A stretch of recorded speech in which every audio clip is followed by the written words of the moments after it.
профессор Баҳриддин Камолиддинов, забоншиноси шинохтаи кишвар, дар синни 84 солагӣ аз бемории COVID-19 даргузашт. Наздиконаш мегӯянд, ин донишманди тоҷик як ҳафтаи охир аз бемории ҳамагири COVID-19 ранҷ мекашид ва асосан дар хона табобат мегирифт. ҷасади Баҳриддин Камолиддиновро дар қабристони Сари Осиёи Душанбе дар канори ҳамсараш дафн карданд. Гулнора Камолиддинова, духтари 53-солаи Баҳриддин Камолиддинов ҳам як рӯз қабл вафот кардааст ва марги ӯ низ аз сирояти коронавирус гуфта мешавад. мақомоти Тоҷикистон аз мутахассисони Созмони ҷаҳонии тандурустӣ дархост карданд, то бо роҳи амн ва ҷавобгӯ ба талаботи мусалмонӣ дафн кардани ҳалокшудагон аз бемории COVID-19-ро пешниҳод кунанд. Сулаймон Давлатзода, раиси Кумитаи дин ва танзими ҷашну маросими миллии Тоҷикистон, дар мулоқот бо ҳайати Созмони ҷаҳонии тандурустӣ гуфтааст: хуб мешуд дар ҷараёни шустани майит ва дафни он ба қадри имкон талаботи фарҳангӣ ва мазҳабӣ ба эътибор гирифта шавад. гуфтанист, аз охири моҳи март ба ин тараф мақомот ҷасади афродеро, ки ба гуфтаи онҳо аз бемории илтиҳоби шуш ва ё коронавирус фавтиданд, ба наздиконашон намедиҳанд.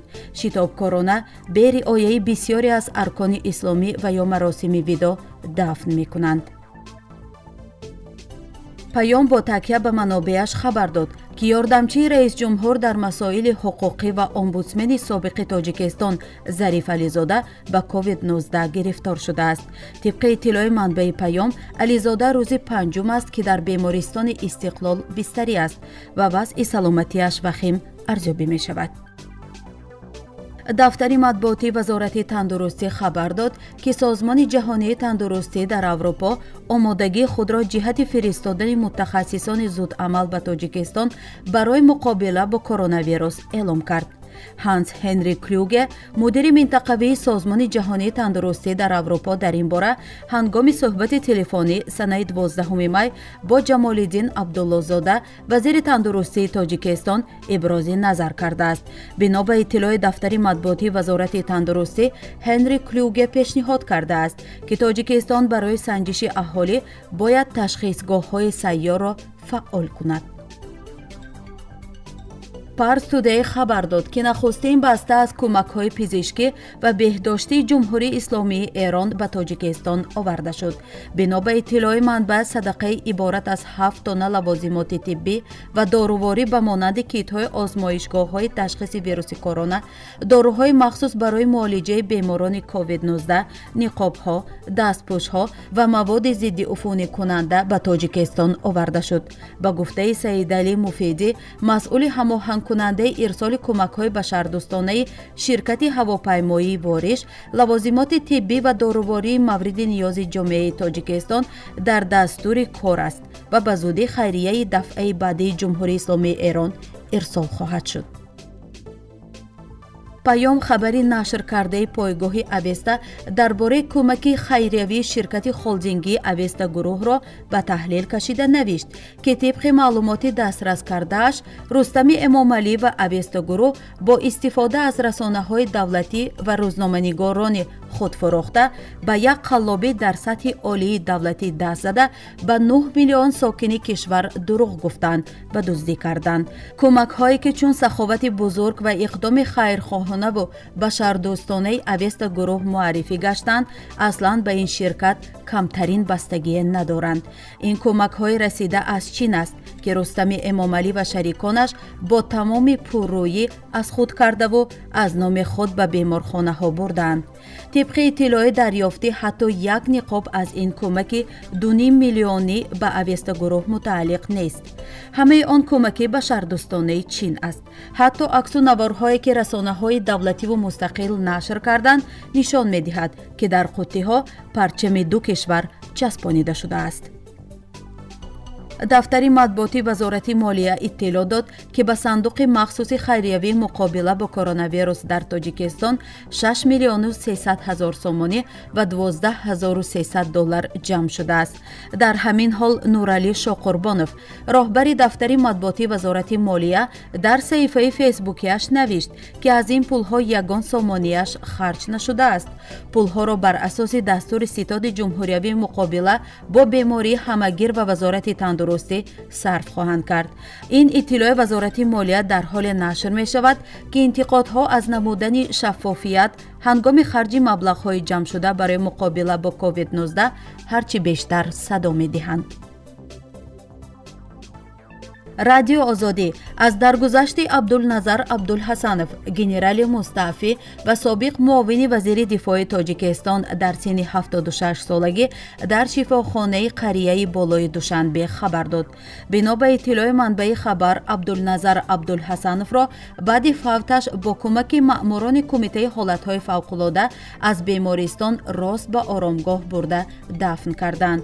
Абдулназар Абдулҳасанов то оғози солҳои 90 то замони фурӯпошии шӯравӣ дар сафи нерӯҳои низомии Ӯзбекистон хизмат мекард. баъдан ба Тоҷикистон омода муовини вазири дифоъ таъин шуда буд.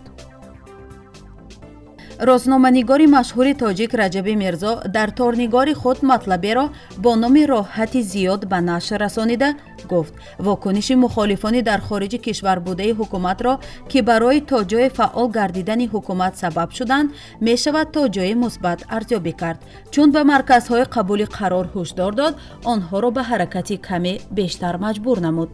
Раҷаби Мирзо дар охири ин матлаб саволе ба миён гузошта пурсид ки агар қувваҳои мисли мухолифон ва худҷӯш дар дохил медоштем, барои шаклгирии як давлат муҳим набуд? зеро аз ҳад зиёд ба худ бовар доштан ва худро роҳат эҳсос намудани ҳукуматҳо ҳеҷ гоҳ мусбат набудааст. шаби 12 ба 13 май Абдуллои Роҳнамо, шоир ва сиёсатмадори шинохтаи тоҷик дар саҳифаи фейсбукиаш навишт ки дар бемористон аст ва ӯро ба дастгоҳи нафаскашии сунъӣ пайваст мекунанд.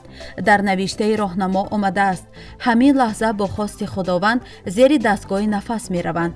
агар баргаштам, бо шумоям, бо ин ватан, бо ин миллат, бо ҳар яки шумо. агар наёмадам, ҳамаи шуморо дӯст медорам. аз самими қалб хидмат кардам, фақат нақшаву нияти нек доштам. фақат муттаҳид бошед, нури чашми ҳамдигар бошед. Абдуллои Роҳнамо чанд рӯз пеш аз бистарӣ шудани ҳамсараш Зебуниссо низ хабар дода буд. радио озодӣ тарҷимаи баёнияи расмии созмони Lawyers for Lawyers вакилони ҳомии вакилонро нашр кард. ин созмон ки қароргоҳаш дар Ҳолланд аст, рӯзи 11 май бо нашри як баёнияи расмӣ навишт ки бо назардошти таҳдиди пандемияи COVID-19 ба сиҳатӣ ва ҷони Бузургмеҳёров, созмони Lawyers for Lawyers аз ҳукумати Тоҷикистон даъват мекунад ки вакили дифоъ ва ҳомии ҳуқуқ Бузургмеҳёровро фавран озод кунад ва ӯро бо тамоми хадамоти тиббии зарурӣ таъмин намояд. созмони Lawyers for Lawyers навиштааст: Бузургмеҳёров ки ноодилона ва бериояи меъёрҳои байналмилалӣ боздошт ва муҳокима шудааст, то ҳол ҳеҷ гуна кӯмаки тиббии муносиб нагирифтааст. ба гуфтаи созмон, таби Ёров ки аз бемории диққи нафас ранҷ мекашад, чанде пеш баланд шудааст. хабаргузории телегрофи Тоҷикистон иттилоъ дод ки Русия замони интиқоли шаҳрвандонаш аз Тоҷикистонро ба муддати дигар ба таъхир гузошт. Русия бояд рӯзи 21 май шаҳрвандони худро бо ҳавопаймо тавассути масири парвози Душанбе-Маскав ба ватани худ бармегардонд. ҳоло замони интиқоли онҳо ба 25 май эълон шуд. гуфта мешавад ба хотири карантина ва баста шудани роҳҳо ҳамаи мусофироне ки дар Тоҷикистон мондаанду дар ин рӯз ба Русия бармегарданд, сабти ном шуданд. маркази матбуоти вазорати тандурустӣ ва ҳифзи иҷтимоии аҳолии ҷумҳурии Тоҷикистон асри 13 май ба агентии Ховар иттилоъ дод ки дар Тоҷикистон 72 ҳолати нави сироятёвӣ аз коронавирус COVID-19 ба қайд гирифта шуда, шумораи онҳо ба 801 нафар расид. гуфта шуд ки теъдоди ҳолатҳои фавти беморони мубтало ба ин вирус бетағйир боқӣ монда 23 нафарро ташкил медиҳад. манбаи иттилоия навишт ки то имрӯз 4148 нафар зери назорати табибон қарор дошта, давоми шабонарӯзи охир 547 нафар пас аз шифо ёфтан аз муассисаҳои тандурустӣ ба хонаҳояшон ҷавоб дода шуданд. мақомоти тоҷикистон ронандаи собиқи раиси ҳизби наҳсати исломии тоҷикистон як корманди собиқ ва ҷияни ӯро субҳи имрӯз аз хонаҳояшон гирифта ба идораи кумитаи давлатии амнияти миллӣ бурданд. Сайфов Ҳикматулло ронандаи собиқ, Раҳматуллоев Маҳмадалӣ як корманди собиқ ва Нарзуллозода Ҷамшед ҷияни раиси ҳизби наҳсати исломии тоҷикистон Муҳиддин Кабирӣ аз тарафи кормандони мақомоти амниятии тоҷикистон боздошт ва то шоми имрӯз дар идораи кумитаи давлатии амнияти миллӣ бозпурсӣ карданд. Сабаби эҳзори ин се нафар ба кумитаи давлатии амнияти миллӣ ва ҷузъиёти бозпурсияшон маълум нест, аммо тибқи иттилои манбаи Payom онҳоро маҷбур ба суханронӣ назди дурбинӣ сабт карданд. ҷузъиёти ин суханронӣ ҳам маълум нест. Payom тахмин мезанад шояд онҳоро маҷбур ба мавқеъгирӣ алайҳи интиқодҳои роҳбари ҳизби наҳсати исломии тоҷикистон ва паймони миллии тоҷикистон дар масоили охир, яъне саҳлангории ҳукумат дар пешгирии вируси корона карданд. Ин се нафар соли 2015 баъди ба истилоҳ кӯдатои ҳоҷи ҳалим боздошт шуда ба 2.5 сол тибқи қонуни афв ба озодӣ баромада буданд. Сиома коронавируса. Ина диди уже дому дара барабар гуркадиса. Ана барда якала. Тома. Валло хасам машай коронавируса. Ирами. Охир надумай. Телевизор да реклам намеганам ку. Хадар мурдаги қонуни.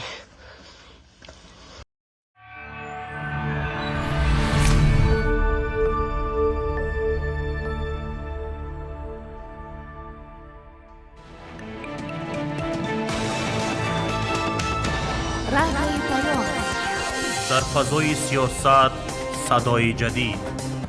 رادیوی پیام. علم، فرهنگ، نوید.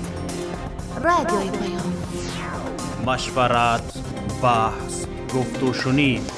در تمام دنیا روی رسانه اینترنتی رادیو پیام .net